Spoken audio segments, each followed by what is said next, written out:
नमस्कार दोस्तों, आप सभी का लॉ सीखो के दैनिक समाचार विश्लेषण में। चलिए आज किन आर्टिकल के बारे में बात करेंगे। इंडियन एक्सप्रेस से हम बात करेंगे आज गवर्नर और राज्य सरकारों के बीच में, गवर्नर और जो स्टेट गवर्नमेंट होते हैं इनके बीच के रिलेशंस के बारे में।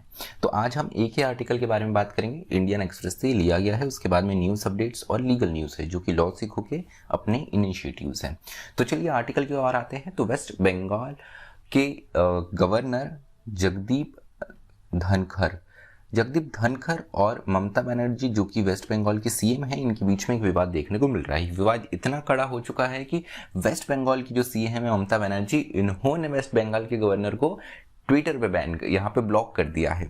और यहाँ पर सिर्फ वेस्ट बंगाल की बात नहीं है, उसके अलावा तमिलनाडु की सरकार की तरफ से देखें तो वो भी अपने गवर्नर से, अपने राज्यपाल से काफ़ी ज़्यादा यहाँ पे खफा है। हाल ही में नीट बिल जो है वो वापस कर दिया गया है तमिलनाडु के गवर्नर के द्वारा, तो इसको लेकर मामला काफ़ी गरमाया हुआ है। देख लेते हैं इस आर्टिकल में क्या बताया गया है।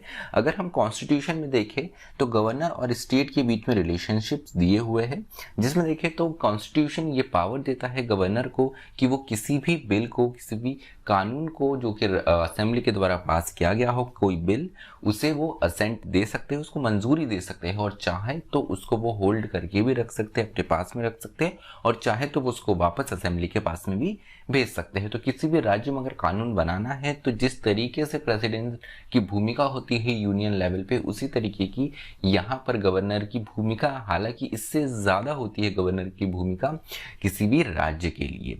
उसके अलावा अगर देखें तो चुनाव होने के बाद में सारी राजनीतिक पार्टी जिन्हें भी ज़्यादा वोट मिले हैं वो अपना दावा पेश करती है सरकार बनाने का, और वो दावा पेश किया जाता है गवर्नर के पास में।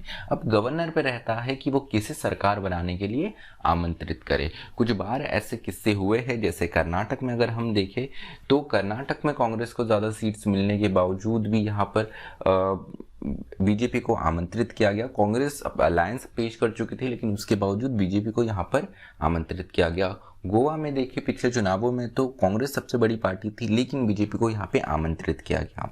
तो ऐसी भी चीज़ें हमें देखने को मिलती है कि यहाँ पर गवर्नर की भूमिका बहुत महत्वपूर्ण हो जाती है, खासकर उस संदर्भ में जब किसी भी पॉलिटिकल पार्टी को एक स्पष्ट यहाँ पे मेजॉरिटी ना मिले। उसके अलावा राज्यों और यहाँ पर गवर्नर के बीच में, राज्यपालों के बीच में संबंध कैसे रहेंगे, इसको लेकर हमारा कॉन्स्टिट्यूशन इतना साफ नहीं है, तो अपने आप में एक दूसरे की रिस्पेक्ट के ऊपर डिपेंडेंट रहता है। इसको देखते हुए काफ़ी बार विवाद भी देखने को मिलता है। अगली बात यह है कि क्या हाल ही में सिर्फ गवर्नर को लेकर जो विवाद है केवल वेस्ट बंगाल और तमिलनाडु का ही है, तो उत्तर आता है नहीं। जम्मू एंड कश्मीर में 370 हटाने के लिए सबसे महत्वपूर्ण जो रोल है ये गवर्नर का भी था। यहाँ पे जम्मू एंड कश्मीर में बीजेपी और पीडीपी की गवर्नमेंट बनी थी, गवर्नमेंट ज़्यादा नहीं चल पाई, उसके बाद में बीजेपी ने अपना सपोर्ट वापस ले लिया और यहाँ पर कोई भी पार्टी सरकार बनाने की स्थिति में नहीं थी। उस तरीके को देखते हुए यहाँ पर जम्मू एंड कश्मीर के उस समय के गवर्नर सत्यपाल मलिक ने यहाँ पर असेंबली डिसॉल्व कर दी और वहाँ पे प्रेसिडेंशियल रूल लग गया। और उसके बाद में यहाँ पर उसी के बाद में यहाँ पर जम्मू एंड कश्मीर को यूटी का दर्जा दिया गया, और फिर उसके बाद में लद्दाख को अलग किया गया जम्मू एंड कश्मीर से, और अब ये यूटी की शक्ल में ही है। उसके अलावा 2019 में महाराष्ट्र गवर्नर ने यहाँ पर बीजेपी के लीडर देवेंद्र फडणवीस को सरकार बनाने के लिए आमंत्रित किया था। यहाँ पर बीजेपी के पास में मेजॉरिटी नहीं थी, उसके बावजूद भी आमंत्रित किया गया। 80 घंटे तक सरकार रही, उसके बाद में ये सरकार गिर गई। उसके अलावा यहाँ पर अगर हम वेस्ट बंगाल गवर्नर की बात करें तो स्टेट की लॉ एंड ऑर्डर की सिचुएशन को लेकर ये काफ़ी बार सवाल उठा चुके हैं। दिसंबर 2020 में केरला के गवर्नर आरिफ मोहम्मद के द्वारा भी यहाँ पर राज्य सरकार के साथ में विवाद देखने को मिला था। राज्य सरकार ने कहा था कि हमें फार्म लॉस पे एक सिटिंग करनी है, डिस्कशन करना है। उसके अलावा कहीं ना कहीं 1950 से EM नंबूदिरिपार जो सरकार थी केरला की, जिस सबसे पहले गवर्नर ने यहाँ पे बर्खास्त किया था, वहाँ से लेकर आज 2022 तक गवर्नर की पावर का मिसयूज हमें काफ़ी बार देखने को मिलता है। तो ये क्यों मिसयूज होता है? गवर्नर माने जाते हैं कि ये यूनियन गवर्नमेंट के एजेंट होते हैं राज्य सरकारों में। राज्य सरकार देश की यहाँ पर अखंडता के अगेंस्ट जाके कुछ काम ना करे, इसको देखते हुए गवर्नर जो है ये यूनियन गवर्नमेंट के द्वारा अपॉइंट किया जाता है। और यहाँ पर कई बार दिक्कत तब आती है जब यूनियन गवर्नमेंट और राज्य सरकारें ये दोनों अलग अलग आइडियोलॉजी की हो, अलग अलग पार्टी की यहाँ पे सरकारें हो, तो कई बार ऐसी चीज़ें देखने को मिलती है। एक और महत्वपूर्ण बात यह है कि गवर्नर जो है इसके लिए कोई क्वालिफिकेशन नहीं है ऐसा कि आपको किसी फील्ड से आना चाहिए, ऐसा कोई क्वालिफिकेशन नहीं है। तो किसी भी सामान्य इंसान को यहाँ पर बनाया जा सकता है गवर्नर, और खासकर जो यूनियन गवर्नमेंट है वो अपनी पार्टी के जो सीनियर लीडर्स हैं उनको गवर्नर बनाती है, सामान्यतः ये देखने को मिलता है। उसके अलावा अगर हम देखें तो यहाँ पर इनके टेन्योर भी फिक्स नहीं होता है। कहते हैं कि एक सरकारी चपरासी की जो नौकरी है वो ज़्यादा सिक्योर होती है गवर्नर से, क्योंकि जैसे ही यहाँ पे यूनियन गवर्नमेंट बदलती है, पिछले गवर्नमेंट के द्वारा अपॉइंट किए गए गवर्नर या तो रेजिग्नेशन दे देते हैं या तो इन्हें निकाल दिया जाता है। तो इस तरीके की हमें चीज़ें देखने को मिलती है। तो जो गवर्नर है ये प्रेसिडेंट के विशेस पे अपना ऑफिस होल्ड करते हैं, और प्रेसिडेंट जो है ये एड एंड एडवाइस पे वर्क करती है जो यूनियन गवर्नमेंट देती है। कुछ रिफॉर्म सजेस्ट किए गए हैं एडमिनिस्ट्रेटिव रिफॉर्म कमीशन 1968 से लेकर सरकारिया कमीशन तक।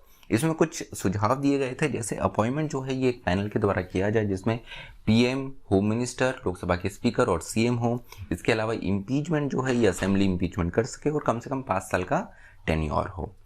तो चलिए आते हैं न्यूज़ अपडेट्स की ओर। तो साइंटिस्ट ने न्यूक्लियर फिशन एनर्जी में यहाँ पर एक नया रिकॉर्ड स्थापित किया है। एक टीम है जॉइंट यूरोपियन टोरोस GET की ऑक्सफोर्ड कि ये एक टीम है जो कि सेंट्रल इंग्लैंड में एक एक्सपेरिमेंट कर रही थी न्यूक्लियर फ्यूजन का। तो इन्होंने 59 मेगा जूल्स जो है वो एक फ्यूजन से यहाँ पर पैदा करे, जो कि 97 का जो रिकॉर्ड है उसका लगभग डबल है, और अपने आप में एक नया रिकॉर्ड स्थापित हुआ है। तो ये स्टेटमेंट दिया गया, इसकी पुष्टि करी है यूके एटॉमिक एनर्जी अथॉरिटी ने। उसके अलावा जो दूसरी खबर है कि आईपीएल से है, क्रिकेट जगत से है। 2 न्यू आईपीएल फ्रेंचाइजी शामिल होने वाली है, गुजरात और यूपी से कानपुर। तो यहाँ पर जो गुजरात की अहमदाबाद एक नया फ्रेंचाइजी आया है। अहमदाबाद ने अपनी नया इस टीम का नाम होगा गुजरात टाइटंस। इसमें ऑलरेडी 3 खिलाड़ी पहले ही मौजूद है, जिसमें हार्दिक पांड्या, शुभमन गिल और राशिद खान है। आईपीएल के ऑप्शंस आगे आने वाले हैं, देखते हैं और इनकी टीम में कौन कौन रहेगा। अब बढ़ते हैं लीगल न्यूज़ के ऊपर। तो लीगल न्यूज़ में पहली खबर है जहां पिटीशन जो कि कर्नाटक हाईकोर्ट में चल रही है। कर्नाटक हाईकोर्ट में हिजाब का जो पूरा मामला है हाईकोर्ट में पहुंच चुका है। तो यहाँ पर सिंगल बेंच जो है जस्टिस दीक्षित की, ये इसकी सुनवाई कर रही थी, और अब जस्टिस दीक्षित की सिंगल बेंच ने इसे एक यहाँ पर 3 जजेस की बेंच को ट्रांसफर कर दिया है, जिसमें कर्नाटक हाईकोर्ट के चीफ जस्टिस भी होगी। अगली खबर है सुप्रीम कोर्ट से। सुप्रीम कोर्ट ने यहाँ पर कहा है कि नेगेटिव इक्वालिटी कुछ नहीं होती है। यहाँ पर अगर कोई बेनिफिट कंफर्म किया गया है विदाउट लीगल बेसिस, वो हम उसे रिलाई नहीं कर सकते as a principle of parity. मतलब हम इसे एक परपेचुइटी में हम इसे नहीं यहाँ पर मान सकते हैं, इसे मल्टीपल केसेस में हम नहीं आधार मान सकते हैं। तो केस टू केस अनुसार यहाँ पर मानक तय किया जाएगा। तो चलिए आज का हमारा दैनिक समाचार विश्लेषण और हमारे न्यूज़ अपडेट लीगल न्यूज़ सब यही समाप्त होता है। मुझे सुनने के लिए आप सभी का धन्यवाद। स्टे ट्यून्ड टू लॉ सीखो।